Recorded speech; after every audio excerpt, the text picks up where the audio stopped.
There are techniques to hiking. I think your foot placement just gets better. Like, Pennsylvania's really, really rocky, and the first time I went through, I took really small steps over all the rocks, and I just felt a lot more comfortable this time. I was able to, like, keep my pace up going over all the rocks and just take larger steps. And things like with the sticks. Jennifer, who is averaging more than 30 miles a day, is also burning twice as many calories as most people.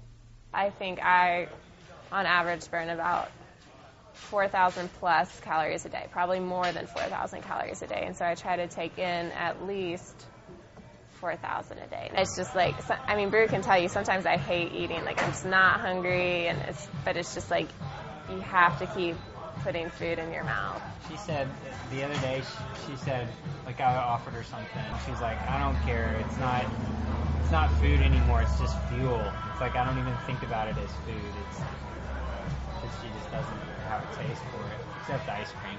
Yeah. In the last 2 weeks, she's probably had ice cream 6 or 7 times. And when we say I've had ice cream, it's like at least a pint to myself. But a pint of Ben and Jerry's, which is like twice as fattening as regular ice cream. The other day we went to Taco Bell and she ordered. The lady at the register is like, "Is this all for you?" She ordered like 3 pounds worth of food. As Jennifer gets close to the end of her hike, she knows the last few days may be the hardest.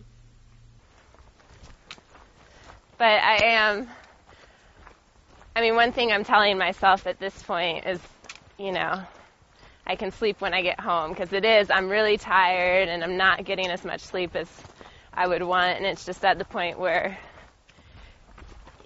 we got to go hard for a little bit longer, and then I can sleep when I get home. Yeah. If we're able to finish next weekend, it would mean this week would probably be the hardest. Well, the highest mileage-wise and one of the hardest on the trail. But that's kind of what you want at the end. If you feel good, you want to try for that. But whether it's a week or a month, we're going to put one foot in front of each other and get there.